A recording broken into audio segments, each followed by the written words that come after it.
स्वागत है आप सभी का नई कहानी में। मेरा नाम आर्यन है। मैं बहुत गरीब था। मैं एक बड़े से बंगले में चौकीदार की नौकरी किया करता था। मुझे ये नौकरी बहुत मुश्किल से मिली थी। मेरे लिए यह नौकरी बहुत अहम थी क्योंकि मैं पढ़ा लिखा भी नहीं था। मेरी फैमिली गांव में रहती थी। वैसे तो हम 2 भाई थे, लेकिन मेरा छोटा भाई जन्म के समय से ही लंगड़ा था। उसकी टांगों में पोलियो था, इसलिए वो हमारी फैमिली के लिए कुछ नहीं कर सकता था। मेरे पिता काफ़ी बीमार हो चुके थे। उनको इलाज की सख्त ज़रूरत थी। माँ लोगों के घरों में झाड़ू बर्तन करके घर का गुजारा चला रही थी। अब मैं जवान हो गया था। आखिर मैं कब तक अपनी माँ से यह काम करवा सकता था। इसलिए मैं काम ढूंढने के लिए शहर आ गया था। कई महीनों तक मैंने यहाँ पर धक्के खाए थे। मेरे गाँव का ही एक दोस्त शहर में काम करने के लिए आया था, मगर वो एक फैक्ट्री में काम किया करता था। मुझे फैक्ट्री में काम नहीं मिला क्योंकि उसकी फैक्ट्री में वर्कर्स की ज़रूरत नहीं थी। मुझे उम्मीद थी कि मैं अपने दोस्त के साथ ही उसकी फैक्ट्री में काम करूंगा, लेकिन काफ़ी समय तक मैं यहाँ भटकता रहा। तब जाकर मुझे मेरे दोस्त ने इस बंगले के बारे में बताया था कि इस बंगले के मालिक को एक भरोसेमंद चौकीदार की ज़रूरत है।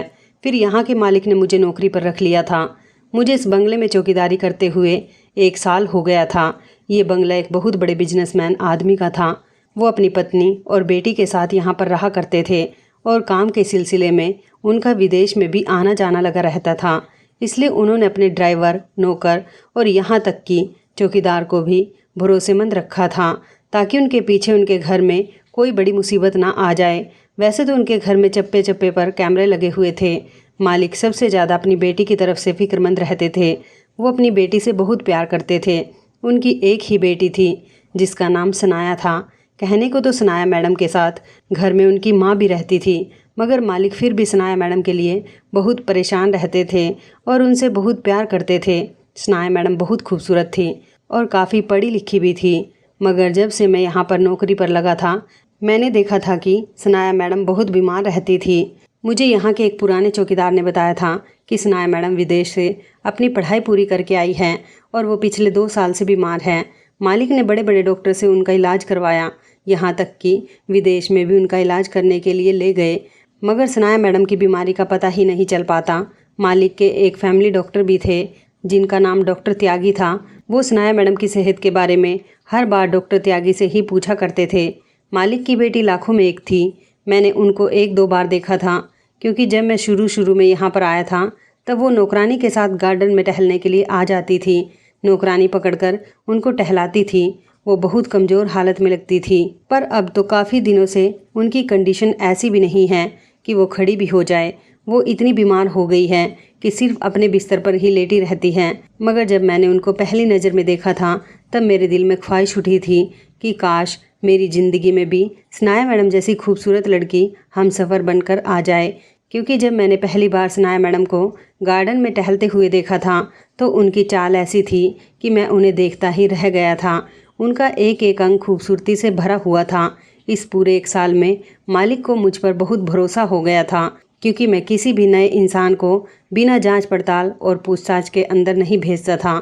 मालिक का कहना था कि जिस दिन से मैंने तुम्हें चौकीदारी पर रखा है उस दिन से कोई भी ऐसा इंसान हमारे घर में नहीं आया जिसने किसी तरह की कोई गड़बड़ी करने की कोशिश की हो, क्योंकि अमीर लोगों के तो बहुत सारे दुश्मन होते हैं। इसलिए मैं मालिक का भरोसेमंद और उनका फेवरेट चौकीदार बन गया था। वो मुझसे ज़्यादा किसी पर भी भरोसा नहीं करते थे। मेरे लिए तो सनाया मैडम सिर्फ एक ख्वाहिश की तरह थी।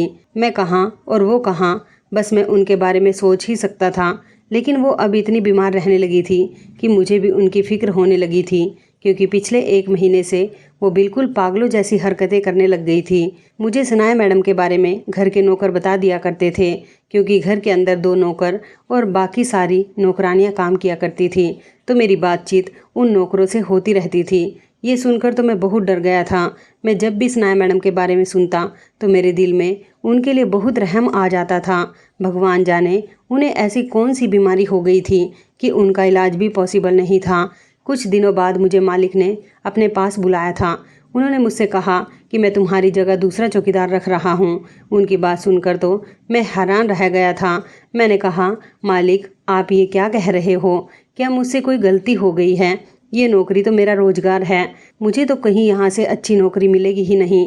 मेरी बात सुनकर मालिक कहने लगे, तुम परेशान मत हो, दरअसल तुम बंगले के बाहर की चौकीदारी करते हो, मुझे एक और चौकीदार की ज़रूरत है। मुझे इस घर के नौकरों में कुछ गड़बड़ी नज़र आ रही है, कहीं ये लोग मेरे पीछे मेरी बेटी के कमरे में तो नहीं जाते। तुम्हारी मालकिन भी सारा दिन कहीं ना कहीं बिजी रहती है, इसलिए मैं सोचता हूँ कि तुम मेरी बेटी के कमरे के बाहर की चौकीदारी करो और मैं बंगले के बाहर के लिए कोई दूसरा चौकीदार रख लूँगा। उन्होंने कहा, तुम्हें नौकरी छोड़कर जाने की ज़रूरत नहीं है, अब तुम सनाया के कमरे के बाहर की चौकीदारी किया करोगे। मालिक की बात सुनकर मेरी सांस में सांस आई थी। मुझे इस काम से भी कोई ऐतराज़ नहीं था।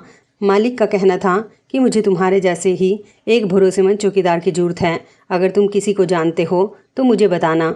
मैंने मालिक को अपने एक दोस्त के बारे में बता दिया था जो शहर में ही रहता था और काफ़ी दिनों से उसका काम भी नहीं चल रहा था। उससे पूछताछ करने के बाद मालिक ने उसे बंगले के बाहर की चौकीदारी करने के लिए रख लिया था और मुझे सनाया मैडम के कमरे के बाहर की चौकीदारी करने के लिए कहा था। अब मैं सनाया मैडम के कमरे के बाहर पहरा देता था। सनाया मैडम ज़ोर ज़ोर से खांसती थी, उनको बहुत तकलीफ़ थी, उनके गले से अजीब सी आवाज़ें आती थी। ये देखकर तो मैं डर ही गया था। मैंने कभी किसी औरत को ऐसे तड़पते हुए नहीं देखा था। मैं कभी कभी सनाया मैडम को देखने के लिए चोरी चुपके कमरे के अंदर झांक लिया करता था। आज भी सनाया मैडम बहुत ज़ोर ज़ोर से खांस रही थी। मैं कमरे के अंदर झांक कर उनको देखने ही वाला था कि अचानक मालिक दौड़ते हुए आए और अपनी बेटी को दवाई देने लगे। उसके बाद सनाया मैडम की आवाज़ आना तो बंद हो गई। शायद उन्हें दवाई पीने के बाद थोड़ा आराम आ गया था, मगर मालिक कमरे से बाहर आ गए और मुझसे कहने लगे, आर्यन, मैं कपड़े बदलने के लिए जा रहा हूँ, तुम नौकर से जाकर कहो कि वो जल्दी से गाड़ी निकाल ले, आज मुझे एक ज़रूरी काम से जाना है। मैं तो मालिक की बात सुनकर ही डर गया था। पता नहीं मालिक क्या करने वाले हैं। मैंने ड्राइवर से कह दिया था कि गाड़ी निकाल लो, मालिक अभी थोड़ी देर में आ रहे हैं। लगभग 2 घंटे के बाद मालिक वापस आए थे। मैं मालिक के पर्सनल मैटर में दखल अंदाजी नहीं करता था, इसलिए मैंने ड्राइवर से पूछा था कि मालिक कहाँ गए थे। ड्राइवर ने तो मुझे ऐसी बात बताई जिसे सुनकर मैं चौंक गया था। वो कहने लगा कि मालिक ने अखबार में खबर छपवाई है कि जो मेरी बेटी का इलाज करेगा उसे इनाम में 5 करोड़ रुपए दिए जाएंगे।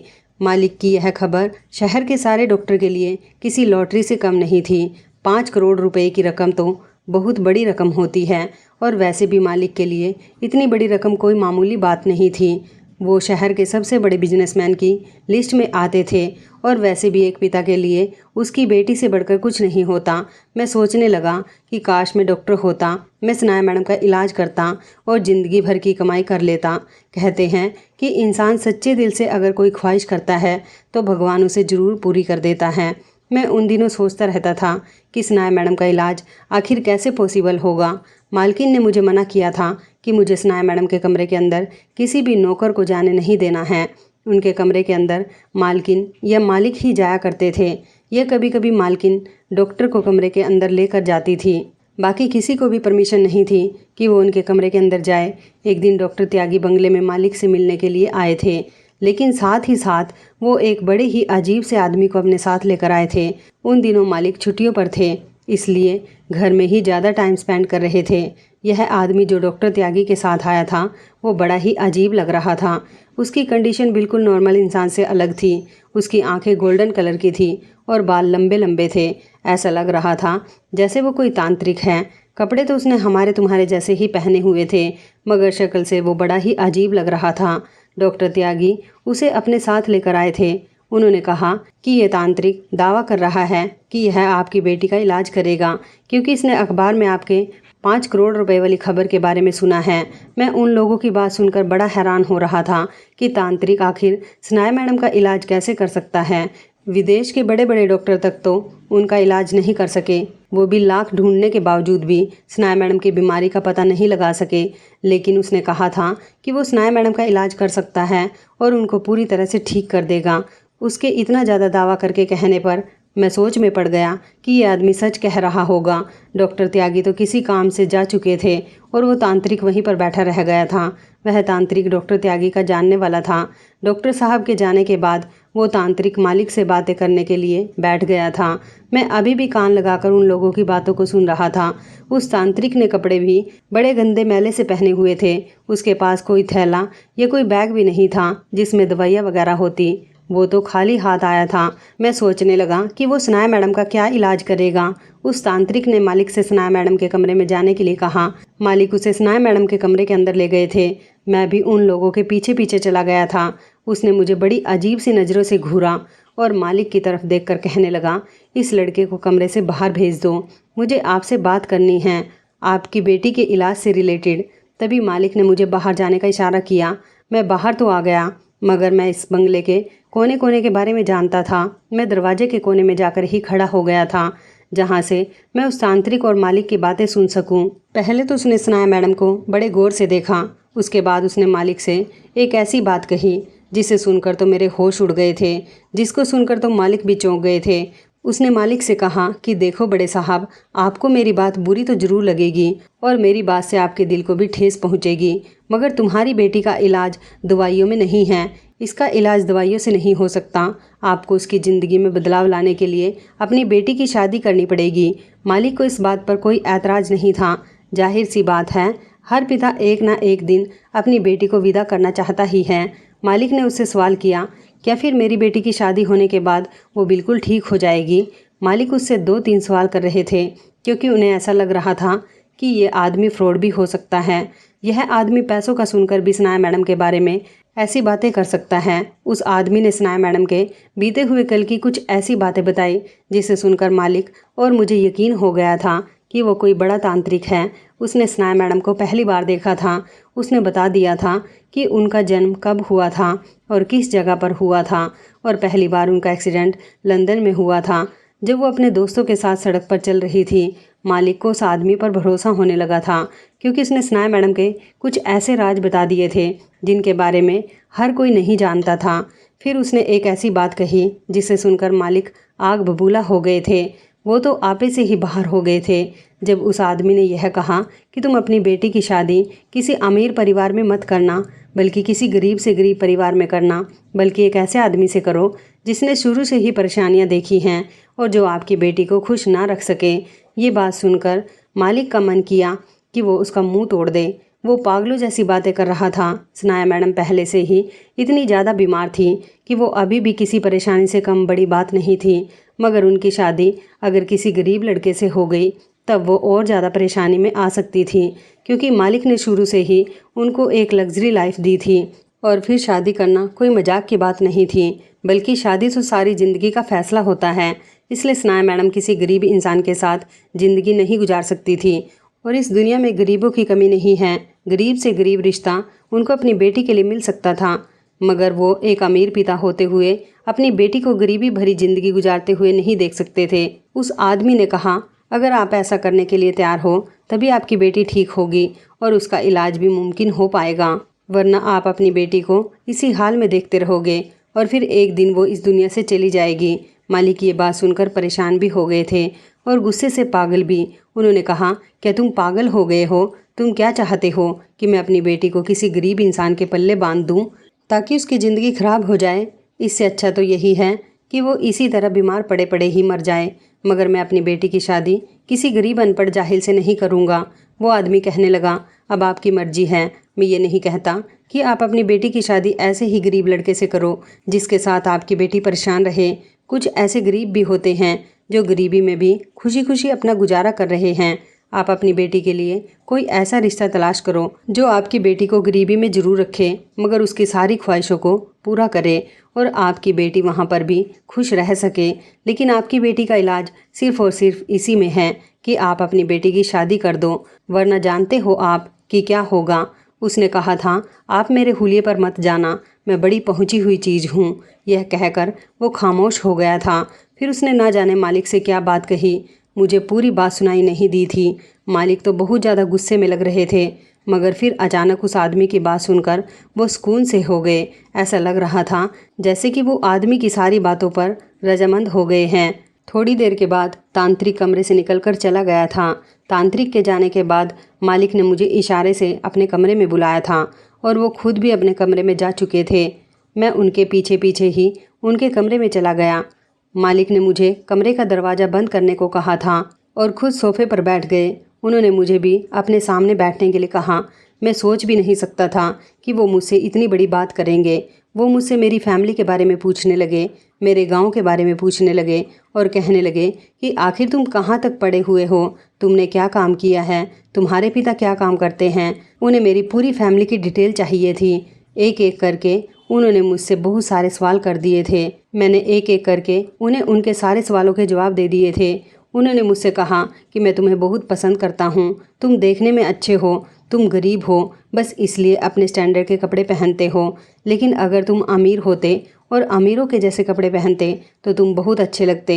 हालांकि तुम अभी भी अच्छे लगते हो। वैसे तो हमारे घर में बहुत नौकर हैं, लेकिन तुमने हमेशा मेरा साथ दिया है। हमेशा तुमने इस बंगले की इज्जत की खातिर काफ़ी कुछ किया। तुमने अपने काम को भी अपना कर्तव्य समझा है। मैं तुमसे बहुत खुश रहता हूँ। मैं समझ नहीं पा रहा था कि आखिर मालिक को क्या हो गया है। वो अचानक मुझसे ऐसी अजीब अजीब बातें क्यों कर रहे थे। मुझे जल्दी ही समझ आ गया था कि वो अचानक मुझ पर इतना मेहरबान क्यों हो रहे हैं, मगर मैं तो ऐसा कभी सपने में भी नहीं सोच सकता था। मेरे सारे घर वालों के बारे में पूछने के बाद उन्होंने मुझे एक अजीब बात कही थी। वो कहने लगे कि मैं तुम्हें कल को 10 लाख रुपए दूंगा, वो तुम अपने घर भिजवा देना, तुम्हारे घर की सारी परेशानियां दूर हो जाएंगी। मालिक की बात सुनकर तो मैं दंग रह गया था। हालांकि मुझे इस बात से खुशी भी हो रही थी, क्योंकि 10 लाख रुपए की रकम मेरे लिए बहुत बड़ी थी। मैं समझ गया था कि मालिक मुझसे क्या चाहते हैं, क्योंकि वो मुझे अपनी बेटी के लिए पसंद करना चाह रहे थे। सबसे ज़्यादा भरोसा उनका मुझ पर ही था, इसलिए उन्होंने अपनी बेटी के लिए मुझे पसंद किया था। उनका कहना था कि तुम मुझे बहुत पसंद हो, मैं अपनी बेटी की शादी तुमसे करना चाहता हूँ। अगर तुम्हारी शादी उसके साथ हो जाएगी तो उसकी सेहत भी ठीक हो जाएगी। आर्यन मेरे बेटे, क्या तुम मेरी बेटी सनाया से शादी करने के लिए तैयार हो? मुझे उम्मीद है कि तुम इनकार करके मुझे निराश नहीं करोगे, बल्कि इकरार करके खुश कर दोगे। मालिक का बदला हुआ बिहेवियर देखकर मेरे हाथ पैर फूल गए थे। मालिक को इस तरह से मोम बनते हुए देखकर मेरे होश उड़ गए थे कि वो अपनी बेटी के लिए मुझसे कितनी बड़ी बात कर रहे थे। हालांकि उनकी बेटी और मुझ में ज़मीन आसमान का फ़र्क था, मगर मैंने हिम्मत से काम लेते हुए मालिक की बेटी से शादी करने के लिए हाँ कर दी। वो बीमारी में भी बहुत ज़्यादा खूबसूरत लगती थी, पर मैं ये समझ नहीं पा रहा था कि मुझसे शादी करने के बाद आखिर मैडम की बीमारी कैसे दूर होगी, जबकि मैं तो एक नॉर्मल सा इंसान था। ना तो मैं ज़्यादा अच्छा था और ना ही मुझ में ऐसी कोई क्वालिटी थी जिससे मैं सनाया मैडम के लिए परफेक्ट बनता हूँ। मैं किसी हाल में भी सनाया मैडम से शादी करने के लिए इनकार नहीं कर सकता था, बल्कि मैं तो उन्हें पहले ही दिन से पसंद करता था। लेकिन वो बीमार थी और मुझे इस बात से बहुत डर महसूस हो रहा था, मगर मालिक के होते हुए मैं खुद को बहुत मजबूत महसूस करने लगा। मेरी शादी मालिक की बेटी के साथ फिक्स हो गई थी और मैंने ये खबर अपने पेरेंट्स को भी दी थी, तो वो लोग भी बहुत खुश हुए थे। मालिक ने ये खबर भी न्यूज़ चैनल और अखबार में छपवा दी थी कि वो अपनी बेटी सनाया की शादी अपने घर के ही एक गरीब चौकीदार से कर रहे हैं। ये बात मालिक के लिए बड़े दुख की थी। जाहिर सी बात है, मैं उनके और उनकी बेटी के लिए परफेक्ट नहीं था, जबकि मैं तो गांव का रहने वाला गरीब लड़का था। मगर इसके बावजूद मालिक की बेटी की बीमारी ने उन्हें मुझसे अपनी बेटी का रिश्ता जोड़ने पर मजबूर कर दिया था। शहर के बड़े बड़े लोगों तक जब ये खबर पहुंची तो वह तरह तरह की बातें करने लगे थे। कह रहे थे कि पता नहीं इस आदमी की बेटी में ऐसी क्या कमी है जो वो अपनी बेटी की शादी गरीब इंसान के साथ कर रहा है। लेकिन हैरानी की बात तो ये थी कि अभी मेरी और सनाया मैडम की शादी में 15 दिन रह गए थे। इन 15 दिनों में धीरे धीरे उनकी तबीयत काफ़ी बेहतर हो गई थी। ये देखकर तो मालिक भी हैरान थे और उन्हें खुशी भी थी कि उनकी बेटी की तबीयत ठीक हो रही है। और तो और 15 दिन पूरे होने तक उनकी तबीयत पूरी तरह से ठीक हो गई थी। बस उन्हें थोड़ी बहुत कमज़ोरी का एहसास हो रहा था। मैं भी यह सोच सोच कर परेशान हो रहा था कि आखिर सनाया मैडम की तबीयत किस तरह से ठीक हो रही है, क्योंकि ना ही किसी तरह से उनका खाना पीना बदल गया था और ना ही वो कोई दवाई खा रही थी। मुझे लगा कि मेरी शादी सनाया मैडम के साथ सिंपल तरीके से होगी, मगर मालिक ने तो काफ़ी अच्छी तैयारी की हुई थी। शादी के एक दिन पहले मालिक ने मुझे अपने कमरे में बुलाया और कहने लगे कि मैं तुमसे पर्सनल बात करना चाहता हूँ और तुमसे वादा लेना चाहता हूँ। तुम जानते हो कि मैं अपनी बेटी की शादी तुम्हारे साथ चोरी चुपके नहीं कर रहा, बल्कि सारे ज़माने को यह बात पता है। मैंने सबके सामने तुम्हें अपना दामाद एक्सेप्ट किया है। उम्मीद करता हूँ कि तुम मेरे साथ धोखा नहीं करोगे। मालिक की इस बात ने जहाँ मुझे परेशान कर दिया था, उधर ही उनकी एक शर्त ने मुझे पागल बना दिया था। उनकी शर्त बहुत ही अजीब थी। ये शर्त पति पत्नी को एक दूसरे से दूर रखने की थी। दरअसल मालिक की ये शर्त थी कि मैं उनकी बेटी से शादी तो कर रहा हूँ, मगर मैं रात के समय अपना घर छोड़कर बंगले की नाइट ड्यूटी किया करूँगा। इस बात ने मुझे परेशान कर दिया था क्योंकि मैं यहाँ पर चौकीदारी करता था, मगर अभी तक मैंने नाइट ड्यूटी नहीं की थी। रात के समय पर मैं अपने किराए के घर में चला जाता था और ना ही बंगले में रात के समय नाइट ड्यूटी करने के लिए किसी चौकीदार को रखा गया था। मुझे हैरानी इस बात की थी कि मालिक ने मुझे अपनी बेटी की चौकीदारी करने के लिए रखा था। अब जब वो विदा करके मेरे घर चली जाएगी तो फिर उन्हें अपने इस बंगले की पहरेदारी करवाने का क्या मतलब बनता था। मालिक की इस बात ने मुझे परेशान कर दिया था। वहीं मेरे दिमाग में एक अजीब बात आ गई थी। इधर मैं अपनी पत्नी से शादी करने के लिए बेचैन हो रहा था और यहाँ मालिक ने मेरे सामने अजीब शर्त रख दी थी जिसे मानना मेरे लिए कोई आसान काम नहीं था, क्योंकि मालिक अब मेरे ससुर ही नहीं बल्कि इस शहर के सबसे अमीर आदमी थे। मैंने उनसे वादा कर लिया कि आप जैसा कहोगे मैं शादी को वैसे ही निभाऊंगा। मालिक ने कहा कि दरअसल मेरी बेटी की बीमारी ने मुझे परेशान करके रख दिया। हालांकि अब वो बेहतर हो गई है, मगर मुझे कुछ लोगों पर शक हो रहा है। बस इस वजह से मैं तुमसे नाइट ड्यूटी करवा रहा हूँ। एक ख़ास मकसद है जिसकी वजह से मैं तुम्हारे आगे ये शर्त रख रहा हूँ। भले से ही यहाँ पर मेरी बेटी नहीं होगी, मगर तुम पहले से ही यहाँ पर चौकीदार हो और अगर तुम रात को नाइट ड्यूटी कर लोगे तो तुम्हारा क्या चला जाएगा। इसके बदले में मैं तुम्हें डबल सैलरी दे दिया करूँगा, दिन और रात दोनों ही लगाकर। बस शर्त यह है कि तुम्हें अपनी आंखें और कान खुले रखने होंगे, 1 मिनट के लिए भी अपनी आंखें बंद नहीं करनी हैं। मालिक की बात सुनकर मेरे दिमाग में बहुत सारे सवाल तो उठे थे, मगर मैं उनके इस अंदाज को समझता था। वो हमेशा ऐसे ही बात किया करते थे, कभी पूरी बात नहीं बताते थे। मैं जानता था कि उनकी शर्त के पीछे भी कोई ना कोई राज छुपा हुआ है, क्योंकि बेवकूफ़ों वाली बात करना मालिक के अंडर में नहीं था। अगले दिन मेरी शादी सनाया मैडम के साथ हो गई थी। अपनी बेटी की शादी पर दोनों माता पिता बहुत रोए थे। मालकिन का तो रो रो कर बुरा हाल हो रहा था और मेरे आगे हाथ जोड़कर कह रही थी कि बेटा मेरी बेटी का हमेशा ख्याल रखना, जबकि मालिक की भी आंखों में आंसू थे। आज उनकी इकलौती बेटी की शादी हो रही थी और उसकी विदाई थी, इसलिए उन दोनों का रोना तो बनता था।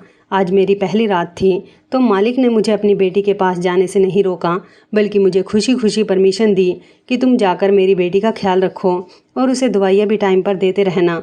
कल से तुम आकर यहाँ पर नाइट ड्यूटी करना और हाँ, तुम जैसा भी कुछ देखो मुझे ज़रूर बताना, चाहे रात का कितना ही समय क्यों ना हो रहा हो। मैं मालिक से परमिशन लेकर अपने घर आ गया था। सनाया मैडम तो पहले ही मेरी दोस्त की पत्नी के साथ मेरे घर पर आ गई थी। मेरा छोटा सा घर जो सनाया मैडम के आने का इंतज़ार कर रहा था। मैं घर आया तो मेरी पत्नी दुल्हन बनी बैठी हुई थी। मैं उनके पास जाने से भी डर रहा था, क्योंकि एक तो मैं चौकीदार था, जबकि वो बचपन से ही महारानी की तरह पली बड़ी थी। उनकी ज़िंदगी में तो कोई कमी नहीं थी, मगर मैं तो एक मामूली सा आदमी था। लेकिन हैरत की बात तो यह थी कि मैं जैसे ही कमरे के अंदर दाखिल हुआ तो मेरी पत्नी ने मेरा स्वागत किया। उनकी तबीयत बेहतर लग रही थी। वो मुझे देखकर बिल्कुल भी परेशान नहीं हुई थी। उनके चेहरे पर खुशी झलक रही थी। इसका मतलब ये था कि वो मुझसे शादी करके खुश थी और ना ही उन्होंने मुझे गरीब होने का ताना दिया। वो एक आम पत्नी की तरह मेरी सेवा की बातें करने लगी थी। मुझे एहसास हुआ था कि वो एक अच्छी पत्नी बनने के काबिल हैं। मैंने उनके साथ अपनी ज़िंदगी की हसीन शुरुआत कर दी थी, मगर उनके चेहरे पर कोई हैरानी नहीं थी। मुझसे सब्र नहीं हुआ। सुबह के समय मैंने उनसे सवाल कर ही लिया कि आपको मुझसे शादी करने का कोई अफसोस नहीं है, क्योंकि आपका तो सपना होगा कि आपकी शादी किसी अमीर इंसान से हो। तो उन्होंने मुझे जवाब दिया कि मेरे लिए तुमसे शादी करना ही भलाई था। अगर मैं तुमसे शादी नहीं करती तो मेरी सेहत ख़राब हो जाती। तुम मेरे लिए बहुत स्पेशल हो, बस इसी वजह से मैं तुम्हारी इज्जत करती हूँ। मुझे भी यह बात समझ नहीं आती थी कि अगर मुझसे शादी होने पर सनाया मैडम की तबीयत ठीक होने लगी, इसमें कोई ना कोई वजह तो ज़रूर होगी, मगर मैं ये नहीं जानता था कि अभी सच्चाई मेरे सामने आनी बाकी रह गई है। मैं तो इस बात से खुश था कि मेरी पत्नी बहुत अच्छी थी और जिसको मैं हमेशा चाहता था, जिसके बारे में मैं हमेशा ख्वाहिश करता था, अब वो मेरी पत्नी बन चुकी थी और उसने भी मुझे खुले दिल के साथ एक्सेप्ट कर लिया था। सुबह से रात कैसे हो गई मैं नहीं जानता। शाम के फ़ौरन बाद ही मैं अपने घर से निकल गया और मालिक के बंगले की तरफ पहुंच गया। बंगले के अंदर जाते ही मेरी बहुत इज्जत हो रही थी, क्योंकि मैं अब इस घर का दामाद बन चुका था। मालिक ने मुझे नाइट ड्यूटी करने के लिए कहा था, लेकिन अब मालिक ने मुझे एक और अजीब बात बताई थी। उन्होंने कहा कि तुम्हें बाहर किसी को भी ये जाहिर नहीं करना है कि तुम यहाँ नाइट ड्यूटी करने के लिए आए हो। बंगले के बाहर जो छोटा सा सर्वेंट क्वार्टर बना हुआ है, तुम वहाँ की खिड़की से झांक कर बंगले की पहरेदारी करना, क्योंकि मैं नहीं चाहता कि किसी को पता चले कि तुम अपने ससुराल की ड्यूटी कर रहे हो। मैं सर्वेंट क्वार्टर में चला गया और उसकी खिड़की के पास बैठ गया था। सर्वेंट क्वार्टर की खिड़की से बंगले का गेट साफ साफ नजर आ रहा था। अभी मुझे 2 घंटे ही गुजरे थे कि मेरी नज़र एक अजीब सी चीज़ पर पड़ी। उस चीज़ ने मुझे हैरान कर दिया था। रात के लगभग 3 बज रहे थे जब हल्की सी आहट हुई। मुझे बंगले के गार्डन की तरफ कोई कूदता हुआ नजर आया था, क्योंकि बंगले के गार्डन के बाहर की दीवार से कोई गार्डन के अंदर कूदा था। वहाँ से किसी की हलचल की आवाज़ आने लगी तो मैं चौंक गया। जब मैंने गौर से देखा तो ये वही आदमी था, वही तांत्रिक था जो डॉक्टर त्यागी के साथ आया था, और इसी ने मालिक से उनकी बेटी की शादी के बारे में कहा था। मैं इस आदमी को देखते ही पहचान गया था और इसको इस तरह से बंगले के अंदर चोरी चुपके आते हुए देखकर मैं हैरान रह गया था। ये तो वही तांत्रिक था, मगर उसका यहाँ पर क्या काम है? इससे पहले कि वो आदमी मेरी आंखों से ओझल हो जाता, मैं सर्वेंट क्वार्टर से बाहर निकल आया था कि ये यहाँ मौजूद है, क्योंकि वो इस बंगले के अंदर बिल्कुल चोरों की तरह घुसा था। और फिर इसे रात के इस समय आने की क्या ज़रूरत पड़ गई थी? लेकिन इसके पहले कि मैं उसे पकड़ पाता, वह तेज़ी से चलता हुआ चोरी चुपके खिड़की से बंगले के अंदर कूद गया और मालिक के कमरे के पीछे की साइड चला गया। मैंने देखा कि मालिक के कमरे का दरवाज़ा खुला हुआ था, मगर मैंने मालकिन की मौजूदगी की वजह से कमरे के अंदर जाना ठीक नहीं समझा। मगर जब मेरी नज़र मालिक के कमरे के अंदर गई तो मैंने देखा कि बिस्तर पर सिर्फ मालिक मौजूद थे, मालकिन नहीं थी। तो मैं फ़ौरन कमरे के अंदर चला गया और मालिक को नींद से जगा दिया। घबराने की बजाय मालिक खामोशी से उठे और बाहर आ गए। सामने का नज़ारा देखते ही मेरे पैरों तले से ज़मीन निकल गई थी, क्योंकि जो कुछ मैंने देखा था वो मेरी समझ से बाहर था। मालिक की पत्नी और वो आदमी एक दूसरे के साथ खामोशी से कुछ बातें कर रहे थे और ऐसा लग रहा था जैसे वो आपस में पैसों का लेन देन कर रहे हैं। मालिक की पत्नी को देखकर ऐसा लगता ही नहीं था कि वो ऐसे लोगों से भी मिलती जुलती होगी, बल्कि ऐसे लोगों को तो अपने करीब भी फटकने नहीं दिया करती थी। मगर आज जो मैं देख रहा था उसे देखकर तो मुझे अपनी आंखों पर विश्वास ही नहीं हो रहा था। मालिक ने जाकर उन दोनों को रंगे हाथों पकड़ लिया। जब मालिक ने अपनी पत्नी को घूर कर देखा तो मालकिन घबरा गई थी। उन्होंने कहा, ये क्या कर रही हो और इस आदमी से इस समय क्या बात कर रही हो तुमने इस आदमी को यहाँ क्यों बुलाया है, वो भी रात के इस समय पर? आखिर कौन है यह? मालकिन के पास इस सवाल का कोई जवाब नहीं था। मालिक बिना किसी सबूत के अपनी पत्नी को तो कुछ नहीं कह सकते थे। उन्होंने मुझसे कहा कि इसको पकड़ लो और इसे स्टोर रूम में बंद कर दो। इसकी इतनी पिटाई करो कि जब तक कि ये सारा सच ना उगल दे कि ये यहाँ पर क्यों आया है, तब तक इसे मारते ही रहना। ये सुनकर तो वो आदमी भी घबरा गया था। उसके चेहरे पर आता हुआ पसीना साफ नज़र आ रहा था। मालकिन के चेहरे की हवाइयाँ उड़ी हुई थी। उसने अचानक कहा कि मुझे माफ़ कर दो बड़े साहब, मुझसे बहुत बड़ी गलती हो गई। मगर गलती सिर्फ मैंने अकेले ने नहीं की है, इसमें आपकी पत्नी भी शामिल है। इन्होंने मुझसे कहा था कि मुझे इस घर में आकर आपके सामने झूठ बोलना है। मालकिन ने मुझे पैसों का लालच दिया था कि मैं तांत्रिक बनकर आऊँ, और इन्होंने मुझे आपकी बेटी के बारे में कुछ बातें बता दी थी। जो मैंने आपको बताई तो आपको यकीन आ गया था कि मैं एक सच्चा तांत्रिक हूँ। फिर मैंने आपसे झूठ कहा था कि आप अपनी बेटी की शादी किसी गरीब इंसान से कर दो तो आपकी बेटी की तबीयत ठीक हो जाएगी। ऐसा कहने के लिए मुझे मालकिन ने ही कहा था। उन्होंने मुझे 20 लाख रुपए देने का वादा किया था। यह सब कुछ मैंने सिर्फ और सिर्फ पैसों की खातिर किया है। मैं कोई तांत्रिक नहीं हूँ, बल्कि एक मामूली सा इंसान हूँ। मालिक तो अपनी पत्नी की बातें सुनकर हैरान रह गए थे। उन्होंने कहा, क्या तुम अंधे हो गए हो जो इस औरत की बातों में आ गए? मालिक उस पर चिल्लाने लगे। वो कहने लगा, मालिक, मैंने जो काम किया है मैं उसके ही पैसे लेने के लिए आया हूँ। ये सब सुनकर तो मालिक के पैरों तले से ज़मीन निकल गई थी, जबकि मालकिन फूट फूट कर रो रही थी। वो आदमी साफ साफ मालकिन पर इल्ज़ाम लगा रहा था और कह रहा था कि उन्होंने मुझसे जैसा कहा मैंने वैसा ही किया। आखिर एक झूठ बोलने के मुझे 20 लाख रुपए मिल रहे थे, इसलिए मैं इस काम को इनकार नहीं कर सकता था। वो कहने लगा, मालिक, मुझे माफ़ कर दो, मुझसे बहुत बड़ी गलती हो गई। मालिक ने जब चिल्लाते हुए मालकिन से कहा कि क्या यह आदमी सच कह रहा है, तो मालकिन घबरा गई थी और फिर उन्होंने कहा कि मुझे माफ़ कर दो, मुझे तुम्हारी बेटी को अपनी बेटी ही समझना चाहिए था। दरअसल मैं तुम्हारी बेटी से नफरत करती थी। तुमने मुझसे दूसरी शादी की थी, फिर भी तुम सबसे ज़्यादा प्यार अपनी बेटी से ही किया करते थे।